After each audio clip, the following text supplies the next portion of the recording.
Good morning, students. Today we start with the introduction to Orientalism. Hope you have the material with you.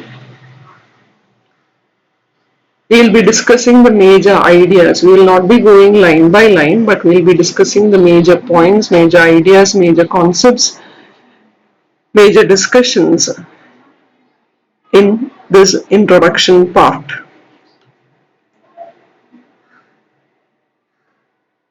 So, I have asked you to prepare a PPT. So, you might have understood the major points in the first part. So in this class we'll be discussing the first session. Orientalism is primarily a term used for the imitation or depiction of aspects of Eastern cultures in the West by writers, designers and artists. And since the 19th century, Orientalist has been the traditional term for a scholar of Oriental studies. However, it was in 20th century we saw considerable change in the term's usage. And as you know, in 1978, this book was published. It was one of the most influential and most controversial book. And he used this term, Orientalism, Orientalist, to describe a pervasive Western tradition, both academic and artistic, which was a kind of a prejudiced outsider interpretations of the East, which was in fact shaped by the attitudes of European imperialism in the 18th and 19th centuries. In the introduction, Edward Said actually introduces and explains what he means by the term Orientalism before he continues with the analysis of the various manifestations of this meaning in various texts.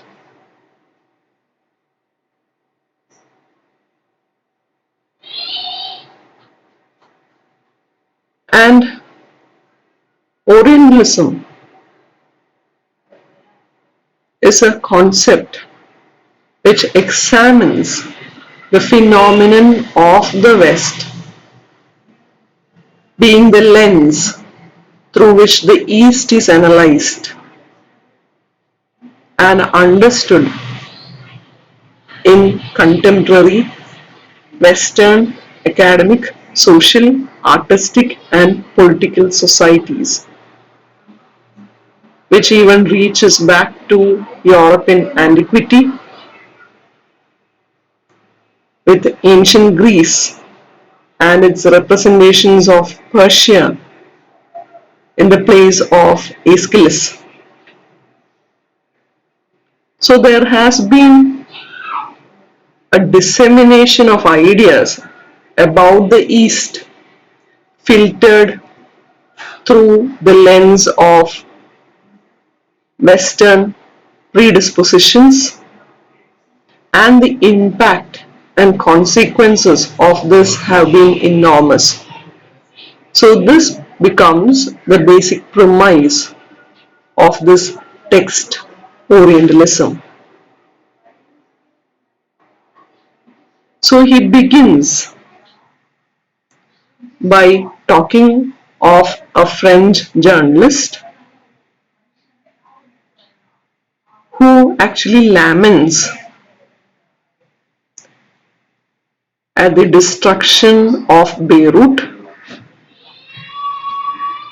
and it is his words that it had once seemed to belong to the Orient of Chateaubriand and Nerval. So these people, Chateaubriand and Nerval, both were French romantic travel writers, exponents of French Romanticism. This person, Chateaubriand, was an aristocrat. His father was a slave trader,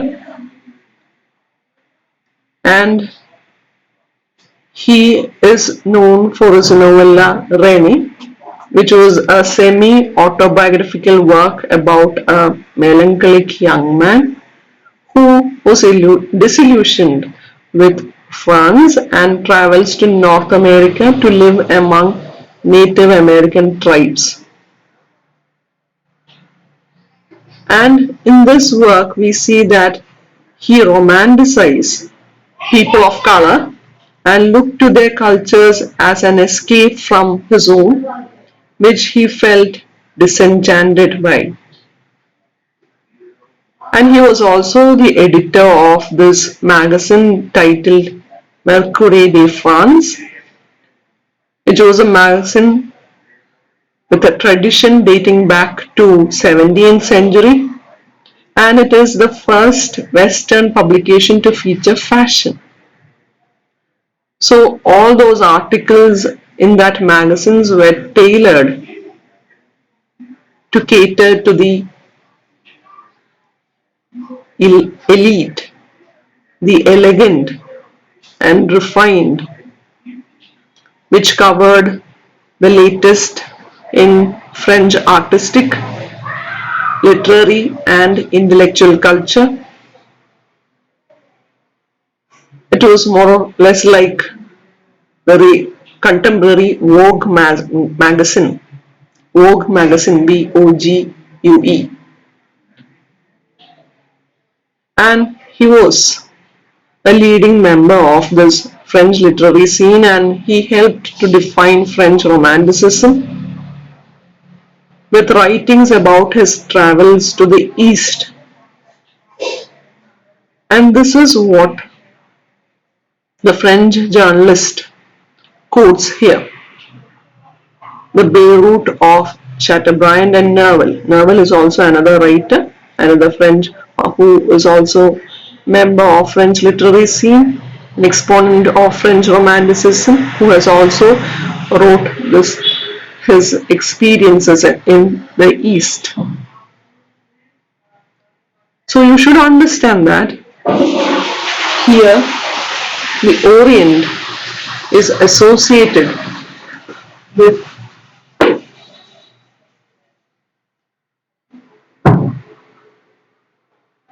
the name of these two European writers. Here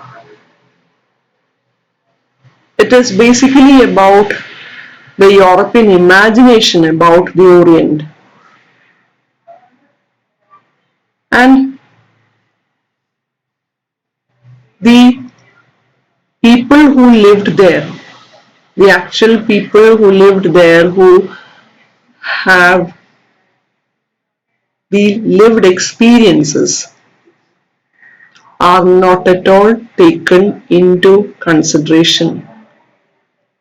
This land is associated with the names of Chateaubriand and Nerval, and they had given a romanticized perception of Beirut. Beirut is actually the capital of Lebanon. And this romanticized perception of Beirut is not, as you know, it is not the reality of Beirut.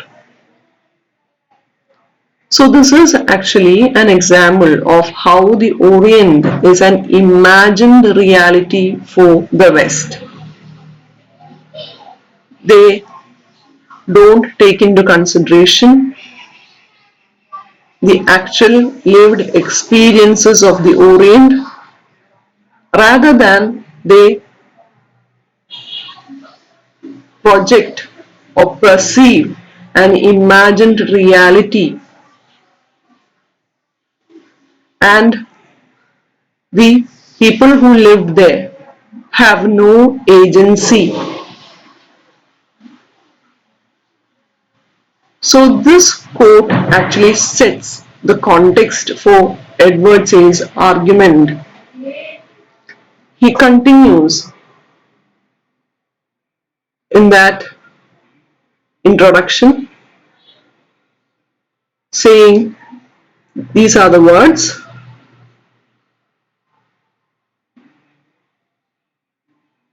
the Orient was almost a European invention, had been since antiquity a place of romance, exotic beings, haunting memories, and landscapes and remarkable experiences.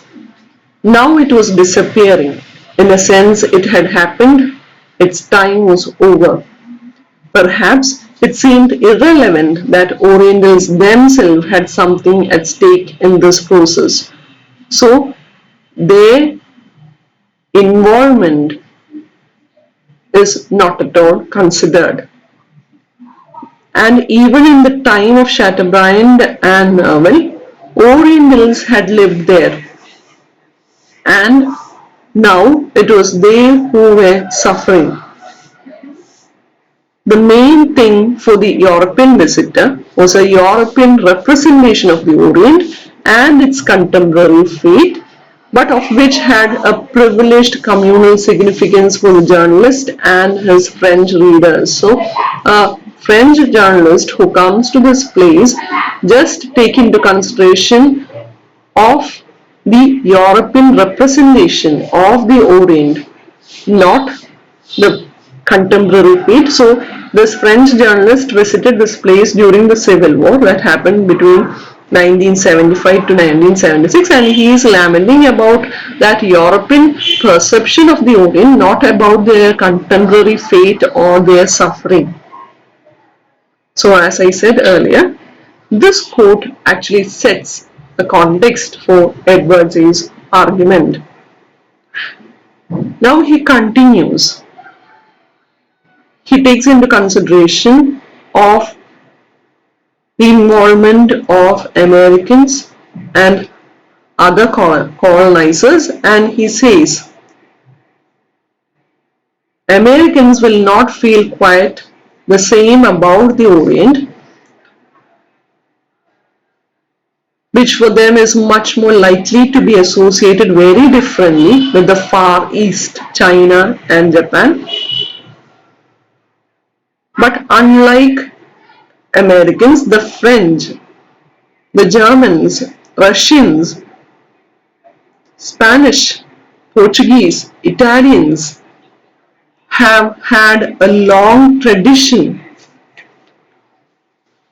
with the Oriental people, and he comes to this definition that Orientalism is a way of coming to terms with the Orient. And when you take it geographically, if you see the map, it is a place adjacent, Oriental lands. It is something which is adjacent to Europe. But your Edward Said adds something more. He says that it is not only a place adjacent to Europe, it is also the place of Europe's greatest, richest, and oldest colonies. It is the source of its civilization and languages, its cultural contestant, one of its deepest and most recurring images of the other, which help Europe to define themselves as its contrasting, opposite image, idea, personality, and experience. So, it is what they are not. So, for them, it is a place of romance, a place of exotic beings with all those haunting memories and remarkable experiences. We see some kind of a romantic perception there, and it is completely different from what they are. The concept here, he explains the concept of the other. Oriental or Orient is treated as the other there. Other in the sense, as we discussed in the last class, Oriental, the Orient people are treated as backward, who lacks progress, who is backward when you consider their intelligence, morally degenerate,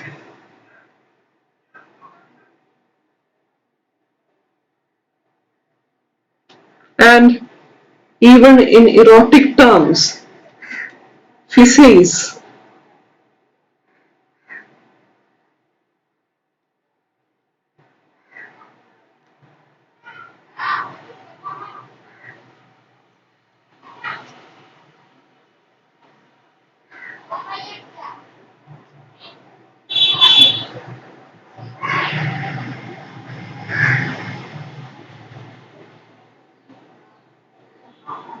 he considers the people of the East as fundamentally weak, incapable of thinking, incapable of taking a decision, and seductive by nature, particularly women,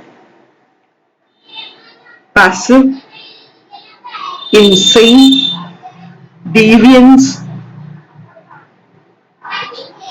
people who are against modernity, and naturally backward. So it is, according to them, they are the completely contrasting image or idea or personality. When they take into account of the personality of Arabs, they call Arabs as lazy Arabs. So they are completely opposite to what Europeans are. They are what Europeans are not. So that is the concept of other. Now, in this introduction, he brings in three meanings of Orientalism. It is very important. First is an academic definition. Second, he projects it as a style of thought. And third, as a Western style for dominating the Orient. When you take into consideration the first one, academic definition, Orientalism is the term which refers to the act of studying or otherwise engaging with the Orient. It can be studying language, area, culture, or whatever about Orient. It is known as Orientalism. So, anyone who teaches, writes about, or research about the Orient is an Orientalist, and what he or she does is Orientalism. So that is the academic definition. The term Orientalism refers to the act of studying or engaging with the Orient. It can be studying about the different aspects related to the Orient, and the person who does that is known as Orientalist, and what he does is known as Orientalism. Now we come to the second definition. So it is a more of a general meaning. So it is treated as a style of thought based upon an ontological and epistemological distinction between the Orient and the Occident. That is, all those felt differences between the West and the East, which was responsible for all theories, novels,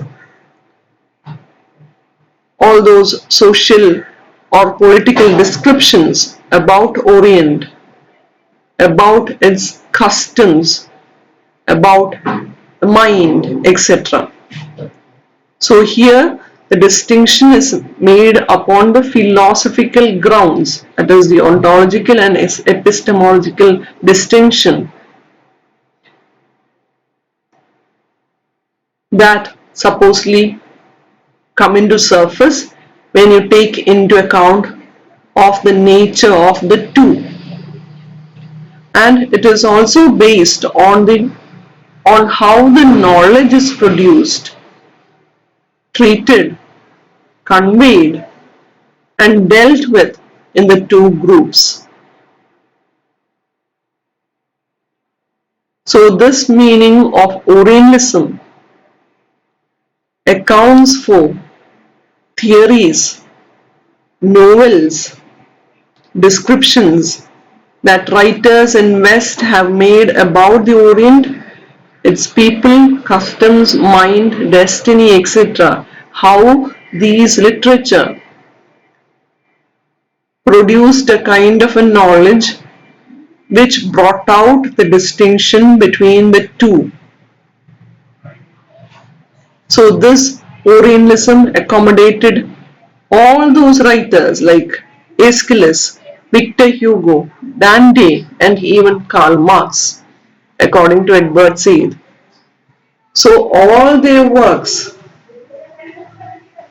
brought about this distinction, the distinction in which, as you have understood, they are placed as the contrasting image, contrasting personality, contrasting experiences. So that is the second one. So the first one was academic definition. Second one was as a style of thought. It is an imaginative one in which you make a distinction based on their nature and the knowledge produced on them and how it established this distinction. Now we come to the third one, which is of course the important one and the major point of discussion. It is Orientalism as a discourse. So according to Edward Said, it is a Western style for dominating the Orient.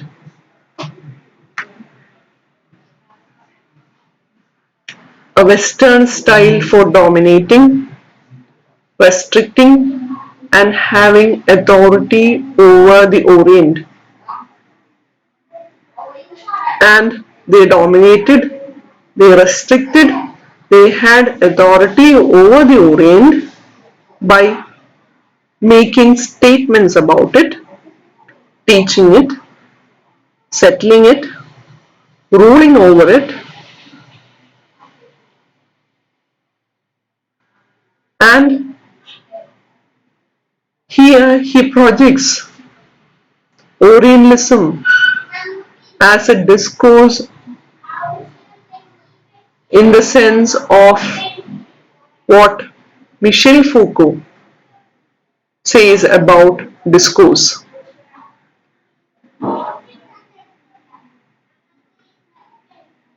I have discussed this concept of discourse in the introduction.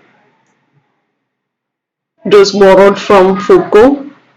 His works mainly archaeology of knowledge and discipline and punish.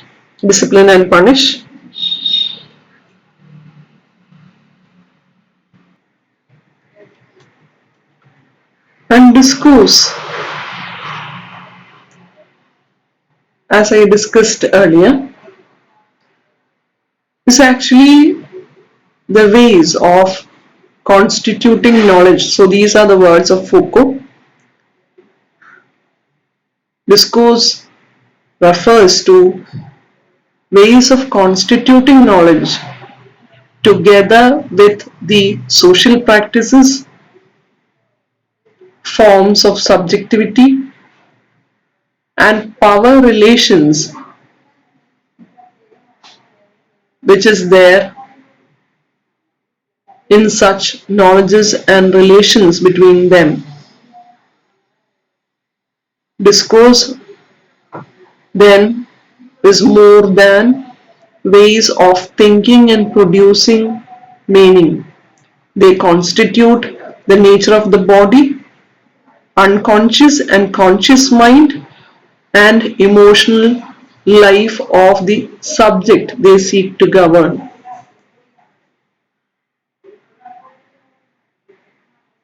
So, in simple terms,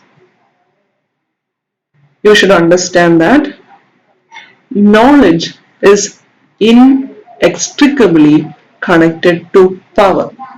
There is nothing like pure knowledge. Knowledge is produced, conveyed, and treated and brought to the friend by those in power. And in its journey, it is actually the representation of the views of those in power. So that is actually known as discourse. So that is a form of power which circulates in social field and can attach to strategies of domination as well as those of resistance. So here Edward Said connects, links Orientalism to a discourse. That means Orientalism is not as simple as you saw in the other two definitions. First one was just a simple, very simple definition like Orientalism is act of studying languages, cultures, perspectives, something related to Orient. It is known as Orientalism, and a person who does that is known as an Orientalist. And second one is as the distinction between the Orient and Occident. That kind of philosophical distinction is discussed in the second definition. But here comes the third definition, which is more which takes more weight when compared to the other two, because it attached itself to another concept of discourse which is related to knowledge, which is again related to power, and which is again related to domination. So that is his idea. Now the introduction part will discuss this point, Orientalism as a discourse. So it was actually, Orientalism is not simple as you think. It is actually a corporate institution. Corporate institution which contained Many people from different stratas. It included all those bureaucrats, all those missionaries, all those people attached with the life, all those Western people who attached themselves to the life of the East and started producing knowledge, started making statements, started producing all those authorizing views, started describing them, started teaching them, started settling in their territory, ruling them. And here this knowledge produced placed Orient people as the other. So it was a corporate institution which was dealing with the Orient. So from now on, we will be discussing this particular point, Orientalism as a discourse. So right now, I am stopping here. I have discussed three sets of definition. I hope you understood the points. Please follow the text along with this lecture. If you miss any of these things, you may not get the connection. So please be oriented towards Orientalism. Please look for the terms you find difficult. For example, you can search for this idea of concept of discourse and find a simple answer. So Orientalism or discourse, which is discussed by Michel Foucault in his words, it may be difficult for you. So please go through all those online sources and find a simple answer for the term discourse. So thank you girls. Have a nice day.